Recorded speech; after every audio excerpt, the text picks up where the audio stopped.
Assalamualaikum warahmatullahi ta'ala wabarakatuh.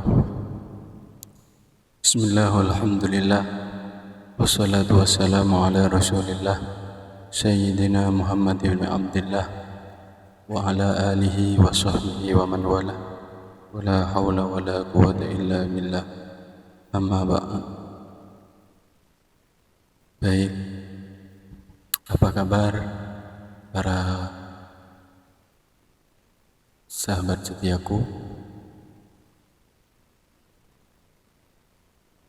Pada kesempatan kali ini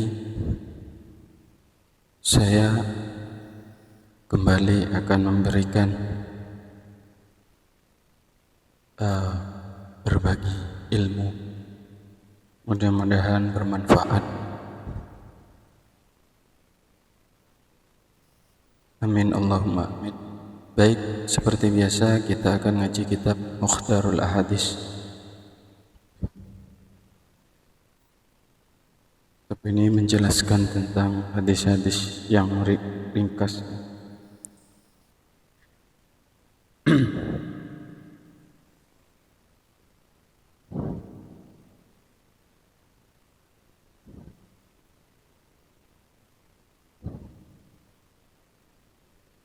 Bismillahirrahmanirrahim.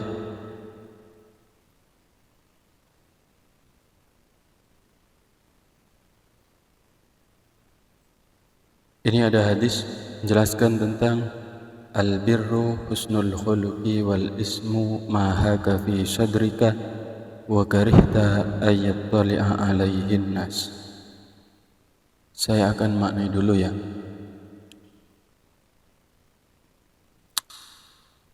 Al-birru utawi barang kang bagus iku husnul khuluqi, bagusé budi pekerti, wal ismu utawi dosa iku ma obah-obah haka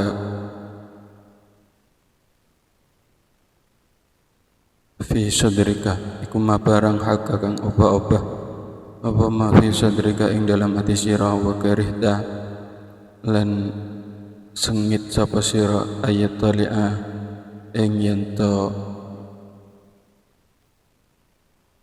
dan weruh atau dan weruaken alaihi ing atase ma sapa annasu manusa. Hadis ini menjelaskan tentang bahwasannya yang suatu kebaikan itu adalah husnul khuluq, budi pekerti yang baik. Yang dimaksud dengan albirru, kebagusan. Wal ismu kan tapi sebaliknya sebuah dosa atau sebuah kesalahan itu adalah mahaka fi sadrika, kata Nabi, sesuatu yang di dalam hatimu itu gelisah, fi sadrika wa karihta, dan kamu itu enggan atau tidak suka apabila itu diketahui atau didengar atau diketahui oleh manusia. Inilah yang dimaksud dengan al-birru dan al-ismu. Kebaikan itu adalah budi pekerti yang baik, sedangkan sesuatu yang berdosa itu adalah sesuatu yang membuat hatimu itu gelisah, dan apabila itu diketahui oleh orang lain itu kamu tidak suka. Seperti itu. Saya akan mencoba menjabarkan hadis ini, memberikan contoh-contoh. Kadang di kehidupan kita itu tidak tahu apakah hal ini termasuk dosa atau bukan. Sebenarnya konsepnya itu sangat sederhana. Kalau memang itu adalah hal yang baik, itu pasti berkaitan dengan budi pekerti yang luhur. Sedangkan kalau itu adalah suatu hal yang salah, itu pasti hati itu merasa tidak tenang, hati merasa gelisah. Dan apabila hal itu diketahui oleh orang lain, maka kamu tidak suka, maka itu termasuk al-ismu atau dosa.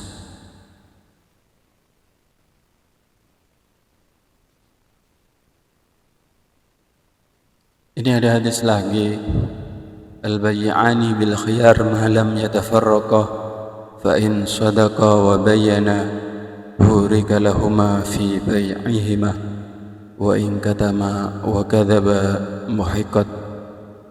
muhiqat barakatu bay'ihima. Al-bay'ani utawi wong kang tuku lan tinuku iku bil khiyari na ing dalem khiyar atau memilih, malam yatafarraqa selagi ora pisah sapa al-bay'ani, fa in shadaqa mongko lamun teman-teman sapa al-bay'ani wa bayyana lan padha jelasaken sapa al-bay'ani burika mongko den barakahi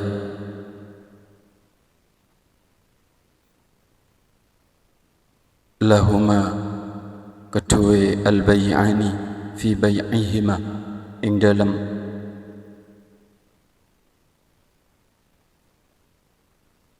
jual beli ini, wa in katama lan lamun nyimpen sesuatu atau menyembunyikan cacat dari suatu barang, wa kadzaba lan goro sapa al-bay'ani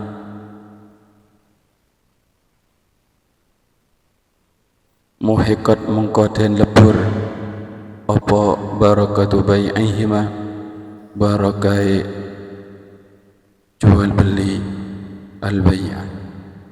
Hadis ini menjelaskan tentang al-bay'ani bil khiyar,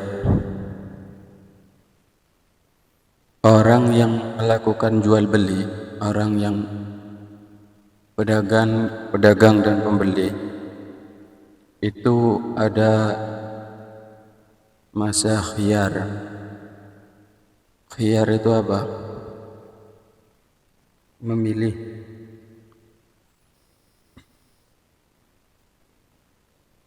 Artinya konsumen atau pembeli itu berhak untuk menanyakan apakah barang ini ada cacatnya atau tidak, sehingga sangat jelas bahwasannya barang yang dibeli itu benar-benar bagus. Contohnya seperti COD-an HP, beli HP di Facebook. Nah itu penjualnya itu menjelaskan, yang menjual HP itu menjelaskan ini harganya sekian, cacatnya ini ya, dijelaskan semua. Ini jasannya tidak ori misalnya, dibilang semua, sehingga pembeli tadi punya kesempatan untuk memilih apakah lanjut membeli atau tidak. Dan itu merupakan haknya seorang pembeli apabila ingin membeli sesuatu, untuk memastikan apakah barang yang akan diambil itu benar-benar bagus atau ada cacatnya. Andaikan ada cacatnya, tapi kalau dijelaskan oleh penjual dan pembeli memahami, kemudian terjadilah jual beli, maka tidak ada kebohongan di situ.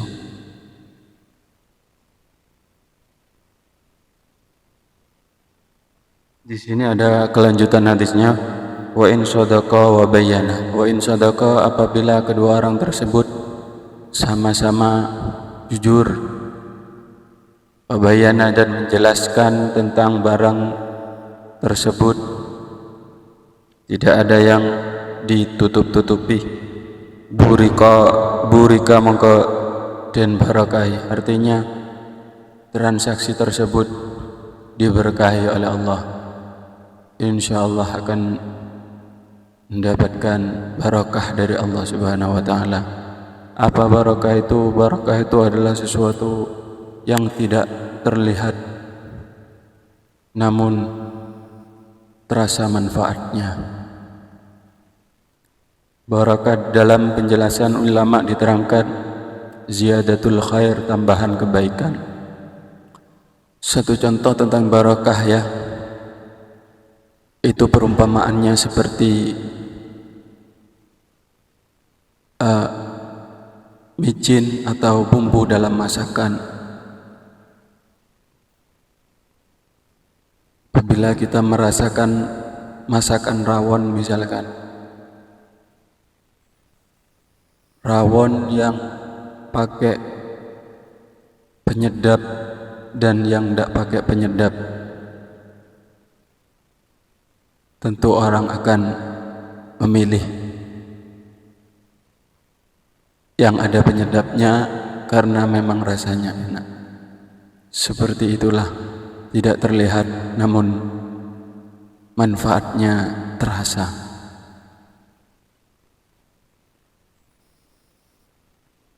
Dan itulah yang akan terjadi, barakah itulah yang akan Allah turunkan apabila di antara penjual dan pembeli tersebut melakukan khiyar, yang jujur, dan juga saling sepakat. Kalau bisa diperjelas, barang ini saya jual, barang ini saya beli, seperti itu. Kalau sudah ada akad seperti itu, maka insyaallah barakah, diberkahi oleh Allah. Wa in katama wa kadzaba, akan tetapi sebaliknya, apabila jual beli tersebut ada barang yang tidak dijelaskan, wa in katama, dipendam, artinya tidak dijelaskan sengaja, memang disimpan, takut nanti tidak jadi beli atau takut nanti harganya menjadi murah karena cacatnya ditunjukkan misalnya. Wa kadzaba, naudzubillah, sampai berbohong, maka hal tersebut muhiqqat, kata Nabi Muhammad SAW, muhiqqat barakatu bai'ihima, artinya dalam transaksi jual beli tersebut tidak ada barakahnya dilebur, dihapus oleh Allah Subhanahu wa taala, sehingga manfaatnya tidak akan terasa.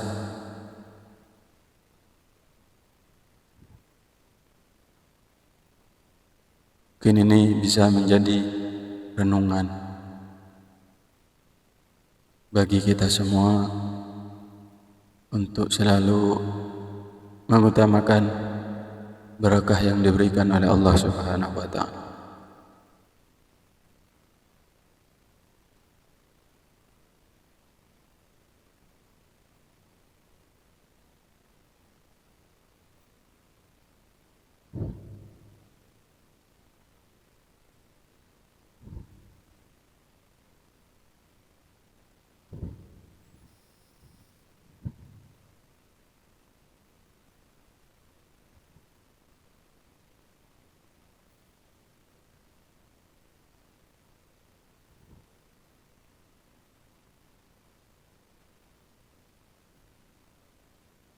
Al-busaqu, di sini ada hadis.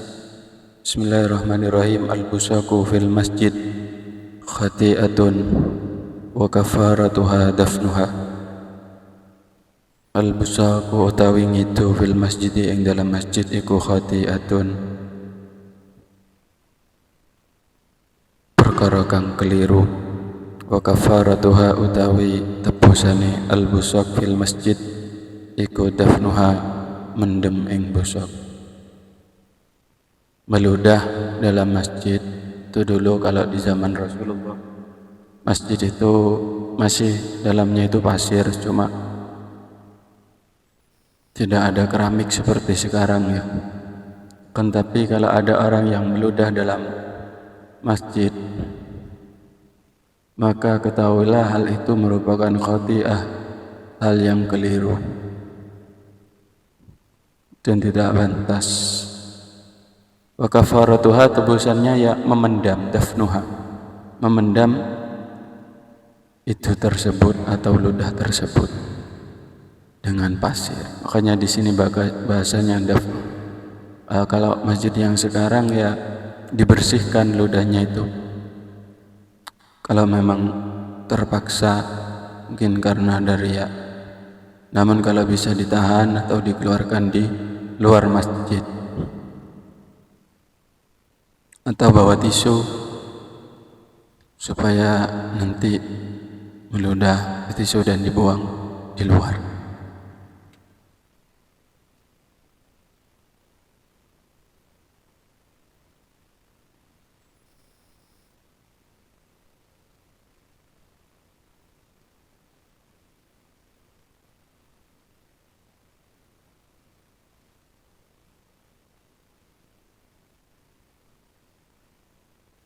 Bismillahirrahmanirrahim. Ini ada hadis lagi.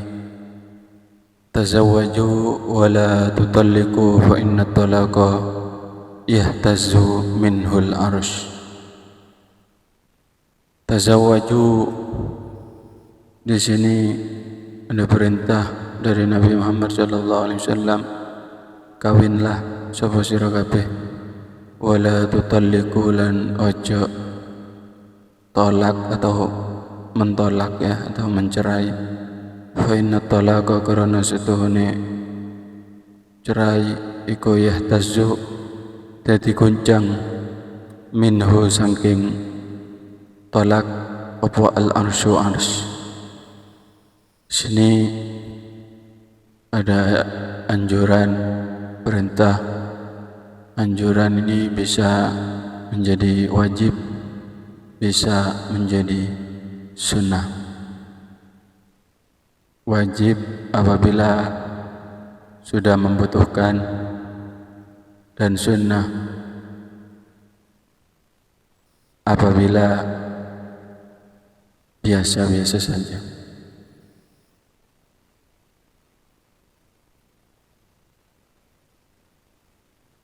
Sebagaimana di hadis lain, jelaskan an-nikahu sunnati faman raghiba an sunnati falaysa minni. Nikah itu adalah sunnahku, kata Nabi Muhammad. Faman raghiba an sunnati, maka barang siapa yang tidak suka dengan sunnahku, falaysa minni, maka bukan termasuk golonganku, kata Nabi Muhammad sallallahu alaihi wasallam. Sini menjelaskan tazawwaju wa la tutalliqu, kawinlah dan jangan sampai cerai. Bainat talaq, karena sesungguhnya cerai itu yahtazzu minhul arsh. Bila ada kejadian itu, maka ketahuilah arshnya Allah itu goncang. Arsh itu adalah sebuah tempat yang sangat mulia di atas sana.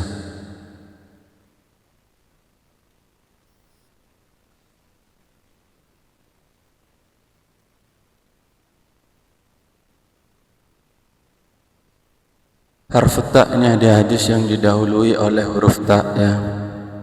Tabassamuka fi wajhi ahika laka sadaqatun wa amruka bil ma'ruf wa nahyuka 'anil munkari shadaqatun wa irsyaduka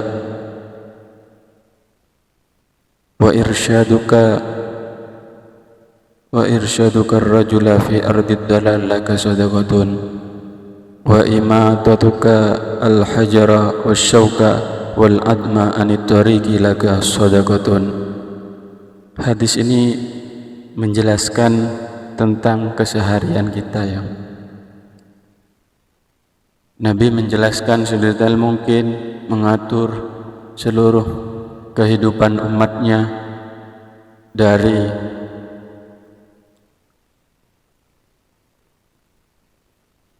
bangun tidur sampai tidur lagi, semua diatur oleh Rasulullah sallallahu alaihi wasallam. Tabassamuka fi wajhi akhika laka shadaqatun. Tabassamuka utawi senyum sira fi wajhi akhika ing dalam ngarepe wajah dulur sira, laka kedue sira, laka iku kedue sira shadaqatun utawi sedekah. Jadi senyumnya kita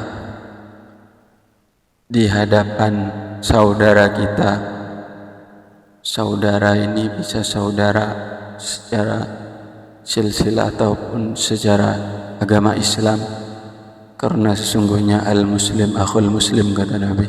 Orang Islam satu dengan yang lainnya itu hakikatnya adalah saudara. Kita senyum kepada saudara kita sama Islam itu merupakan sedekah bagi diri kita. Artinya kita mendapatkan pahalanya orang yang bersedekah. Sedekah bukan hanya mensedekahkan harta, akan tapi senyum kita, kegembiraan wajah kita di hadapan teman kita itu merupakan sedekah yang juga bernilai pahala.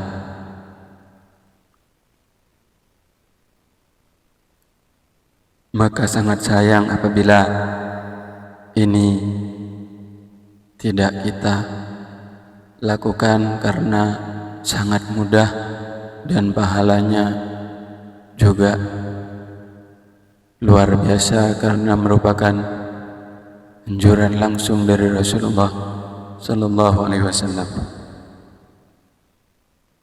Sehingga kalau oleh Nabi diperintahkan itu, ini juga menjadi sunnahnya Rasul. Kita tahu sunnah itu apabila dikerjakan mendapatkan pahala, dan apabila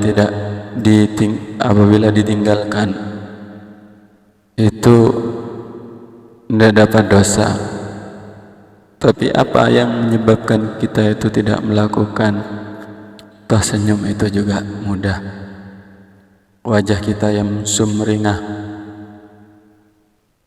jembar di hadapan saudara kita, ketahuilah itu bernilai pahala.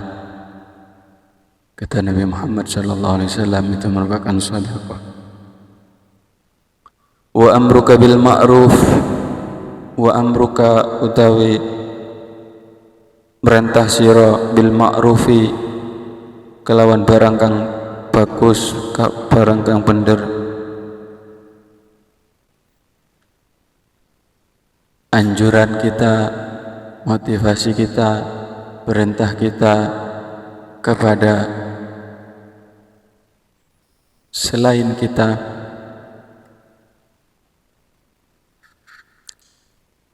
itu merupakan sedekah. Wa nahyuka juga utawi ngelarang sira dan ngelarang sira anil mungkari saking barang kang mungkar, barang kang salah, barang kang keliru, barang kang dosa, iku sedekahun sedekah. Amar ma'ruf nahi mungkar kita dengan cara yang entah dengan cara yang keras, cara yang sedang, atau cara yang lembut, semua itu merupakan sedekah.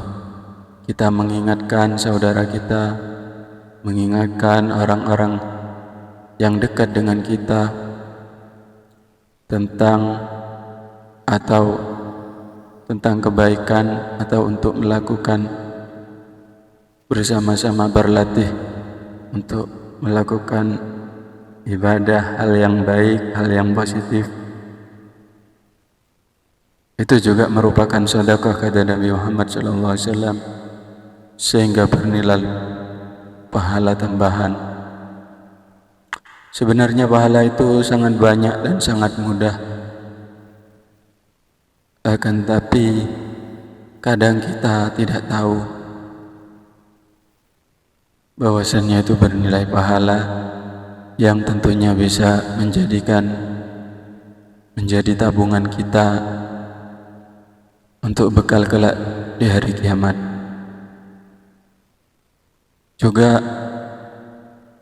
melarangnya kita terhadap suatu yang batil, suatu yang keliru, suatu yang salah, suatu yang berdosa terhadap saudara, terhadap orang-orang dekat kita, teman-teman kita, itu dengan cara yang baik, itu juga merupakan sedekah yang juga bernilai pahala, yang pahalanya nanti akan terkumpul, akan memberatkan timbangan kita nanti di mizannya Allah di hari kiamat.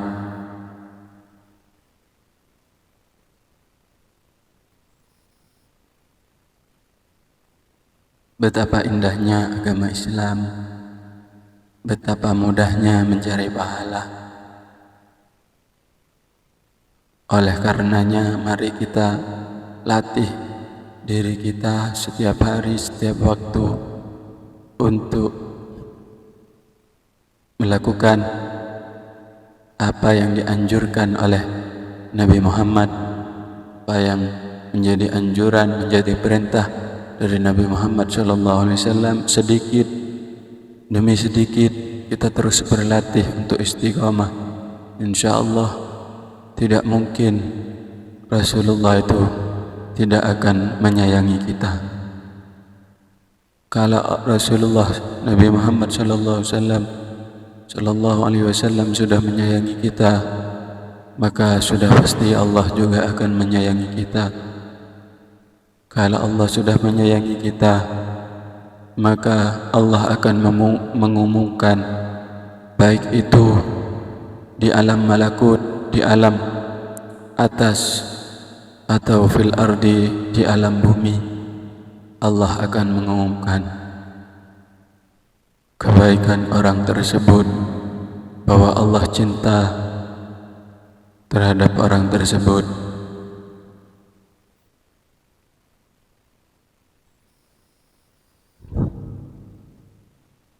Sehingga insya Allah kita dijaga oleh Allah, baik selamat, baik di dunia maupun di akhirat. Kita dijaga oleh Allah sehingga kita insya Allah selamat di dunia,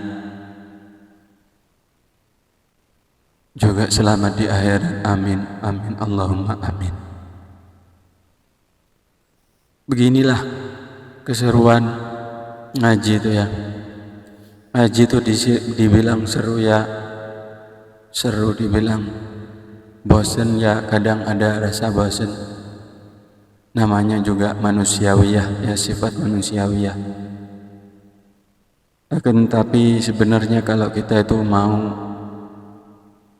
sadar sedikit demi sedikit, maka kita akan menyadari betapa mencari ilmu itu nikmat. Dengan cara yang mudah, cukup kita rendahkan diri kita di hadapan Allah, menyimak ilmu, menebar kebaikan, dan tentunya setiap detik kita diberi pahala oleh Allah.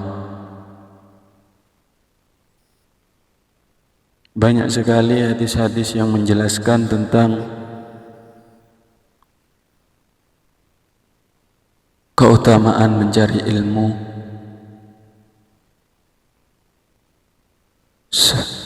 Ada salah satu hadis yang menjelaskan tentang keutamaan mencari ilmu. Man kharaja fi sabilillah, man kharaja, gimana itu hadisnya?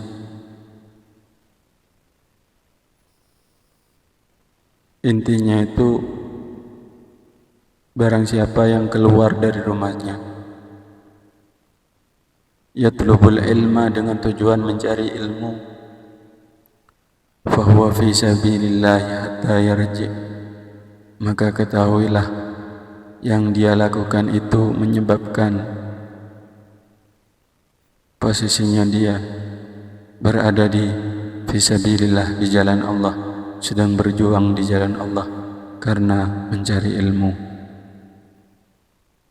Artinya kalau wafat dalam keadaan mencari ilmu, maka syahid seperti anak-anak yang pergi mondok ke pondok pesantren, niatnya orang tuanya menyekolahkan dia supaya mendapat ilmunya Allah.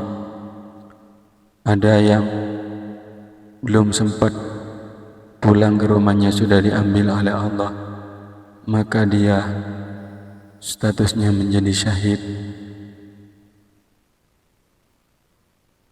Minas syuhada'i wassalihin, nanti di hari kiamat mendapatkan makam, mendapatkan tempat yang luar biasa di hadapan Allah Subhanahu wa ta'ala.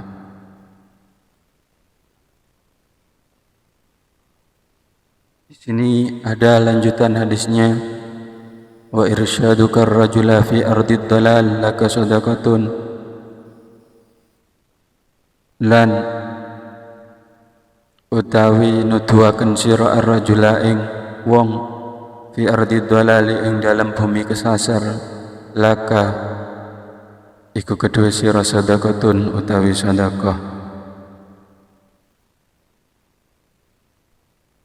Menunjukkannya kita terhadap seseorang yang sedang tidak tahu dalam perjalanan, atau dia kesasar atau tidak tahu, kita tunjukkan. Ada orang tanya, mana rumahnya Fulan bin Fulan, saya mau silaturahmi misalkan, atau ada kepentingan, ditunjukkan. Tujuannya baik, ditunjukkan. Mau silaturahmi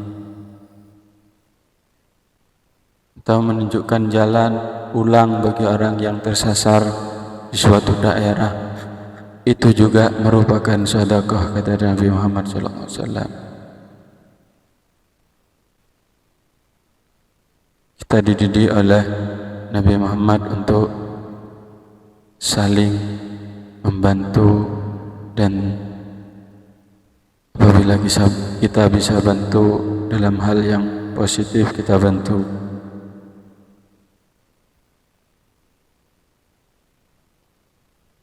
Dan juga fi ardid dalal laka sadaqah wa imatatukal hajar wasyauka wal azma anit tariq laka sadaqatun. Juga hal yang sepertinya sepele di sini dijelaskan, wa imatatuka al hajar, itu memindahkan batu yang bisa mengganggu dalam jalan, bitorik di sini ya, atau duri atau carang ya kalau bahasa Maduranya itu, eri bahasa Jawanya, di jalan. Dan juga atau tulang belulang atau hal apapun, misalkan ada pohon roboh menghalangi jalan, kita niatkan untuk membantu supaya jalannya tidak terhalang. Juga niatkan untuk menghidupkan sunnahnya Rasulullah, karena ini termasuk sunnahnya Rasulullah, menyingkirkan hal apapun yang bisa melukai orang yang lewat, itu disingkirkan. Jangan berkecil hati, jangan anggap apa yang kita lakukan, meskipun sekecil kita mengalihkan duri dari jalan, Kita membuang paku yang bisa membuat bannya orang kempos dari jalan. Kita membuang tulang belulang yang mungkin mengganggu orang yang lewat di jalan. Ketahuilah itu, kita tidak melakukan hal yang sia-sia. Semua itu dicatat oleh malaikat Raqib dan Atid sebagai pahala kebaikan yang nanti juga akan ikut memperberat timbangan amal kebaikan kita di hadapan Allah nanti Subhanahu wa ta'ala di hari kiamat.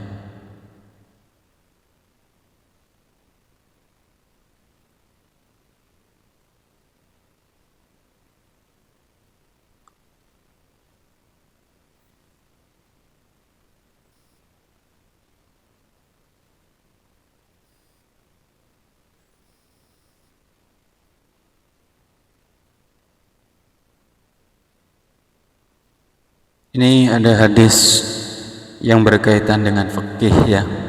Hadis itu macam-macam, fil qisas. Ada hadis yang menjelaskan tentang ceritanya nabi-nabi dahulu sebelum Nabi Muhammad. Ada yang menjelaskan hukum, itu masuk dalam fikih. Ada yang menjelaskan tentang tauhid atau mengesahkan Allah. Macam-macam hadis itu ya. Intinya semua Nabi Muhammad mendidik kita. Dan ketahuilah bahwasannya hadis itu hakikatnya adalah Nabi Muhammad Sallallahu Alaihi Wasallam sedang mendidik kita, mendidik umatnya. Sampai-sampai dulu di zaman sahabat, ada sahabat yang selalu menghafal apapun yang disabdakan oleh Nabi Muhammad. Sampai ada orang protes itu, kenapa engkau mengabadikan atau mencatat seluruh ucapan orang yang juga bisa marah dan juga bisa bahagia? Bukankah dia juga manusia biasa? Katanya, bilang kepada sahabat. Kemudian turunlah ayat Al-Quran. A'udzu billahi minasyaitonir rajim. Bismillahirrahmanirrahim. Wa ma yantiqu 'anil hawa in huwa illa wahyu yuha. Wa ma yantiqu 'anil hawa, Nabi Muhammad sallallahu alaihi wasallam itu tidak berbicara yang sumbernya dari hawa nafsunya, dari dirinya sendiri. In huwa akan tapi yang dibicarakan oleh Nabi Muhammad, yang keluar dari lisan mulianya Nabi Muhammad, itu adalah wahyu dari Allah Subhanahu wa ta'ala yang diwahyukan kepada Nabi Muhammad sallallahu alaihi wasallam. Jika itu bukan Al-Quran, kata Nabi, maka itu masuk menjadi hadis. Hadis itu ada 3 macam. Ada qaulun Nabi, berupa sabda-sabda Nabi.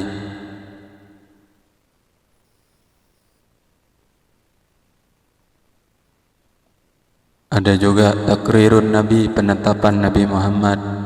Contohnya salat qabliyah maghrib. Maghrib itu umumnya kita ketahui tidak ada qabliyah maghrib.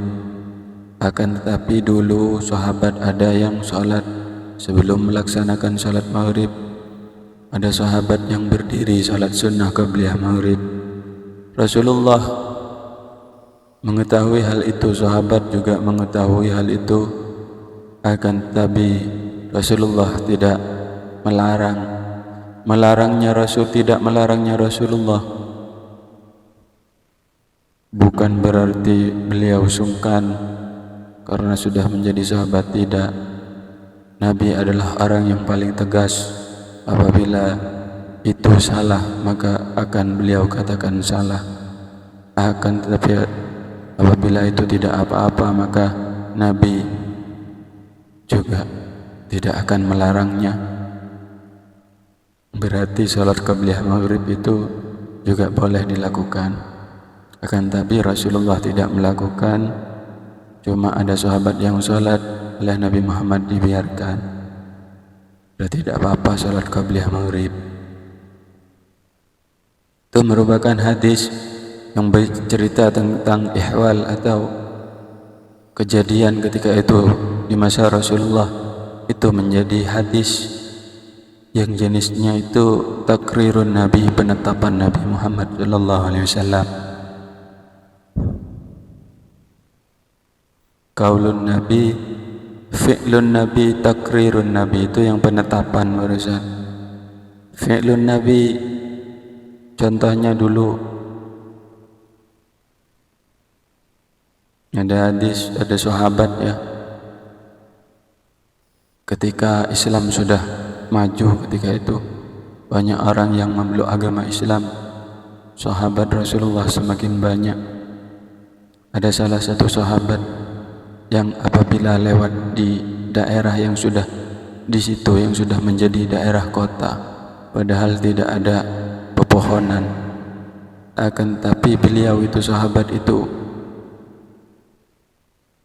ketika Rasulullah sudah wafat, tetap kalau lewat di daerah situ itu merunduk seperti lewat di bawah pohon yang menghalangi jalan. Ketika ditanya oleh sahabat yang lain, sahabat itu menjawab, dulu ketika saya ikut berperang bersama Rasulullah, Rasulullah kalau lewat sini itu merunduk, padahal merunduknya Nabi itu karena di situ dihalangi oleh pepohonan. Saking cintanya sahabat ini, saking ingin meniru seluruh apapun yang dilakukan oleh Rasulullah,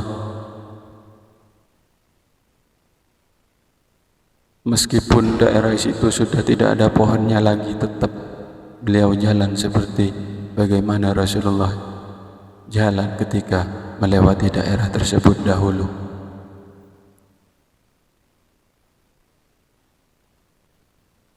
Dan ini merupakan fi'lun Nabi.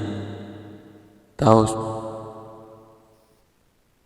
juga Sayyidatuna Aisyah Ummahatul Mukminin, istrinya Nabi, menceritakan Nabi bagaimana Nabi Muhammad ketika bersama keluarga, sahabat menjawab apa itu, ketika sahabat bertanya, Ummahatul Mukminin, Ummul Mukminin Sayyidatuna Aisyah menjawab, kebingungan saking sempurnanya akhlaknya Rasulullah. Apa kata Sayyidatuna Aisyah? Kana khuluquhul Quran. Rasulullah itu akhlaknya sama seperti apa yang ada di dalam Al-Quran. Subhanallah, betapa Rasulullah itu benar-benar menjadi panutan yang luar biasa, panutan bagi umatnya. Mudah-mudahan kita setiap hari selalu meningkat amaliyahnya untuk mengikuti sunnah-sunnah yang diajarkan oleh Rasulullah Nabi Muhammad SAW. Tadi fi'lun Nabi yang merunduk itu, padahal Nabi itu tidak mewajibkan, akan tapi saking sahabat tadi itu ingin meniru, sudah saking cintanya kepada Nabi Muhammad sampai apapun ditiru dan diikuti. Padahal Rasulullah tidak menyuruh, akan tapi Rasulullah tidak melarang. Semua itu berangkat dari kecintaan hatinya sahabat tersebut kepada baginda Nabi Muhammad sallallahu alaihi wasallam. Dan itu menjadi nilai sunnah, meskipun hal yang tidak disyariatkan akan bernilai pahala bagi sahabat tersebut.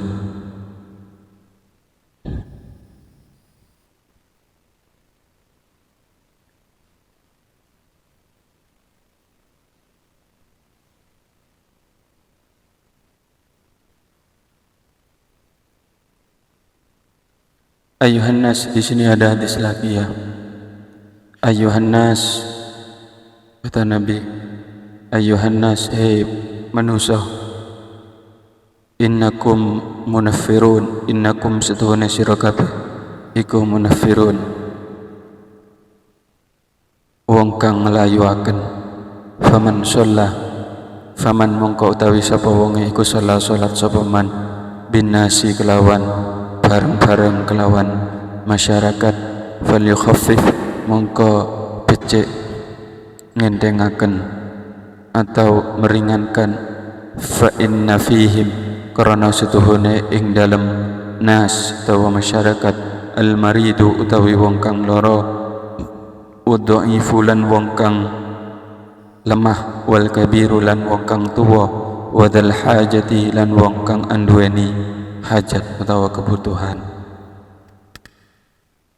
Hadis ini menjelaskan tentang apabila ya kita itu sholat menjadi seorang imam. Bedakan kalau kita itu sholat menjadi imam di pesantren, misalkan kiai mengimami sholat bagi santrinya, itu semuanya sudah terprogram, waktunya sudah terjadwal, jadi tidak apa-apa kalau berlama-lama, karena semua sudah ada waktu dan ukurannya masing-masing. Akan tapi beda halnya kalau kita itu ditakdirkan untuk menjadi imam sholat bersama masyarakat oleh Rasulullah,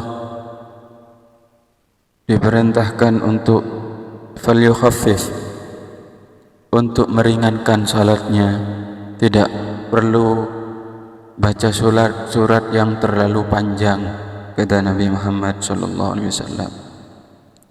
Faman shalla bin nas falyukhaffif, barang siapa yang sholat bersama manusia artinya menjadi imam, falyukhaffif, ringankan sholatnya, jangan pakai ayat Al-Baqarah, nanti bisa selesainya itu 3 jam atau 2 jam baru selesai,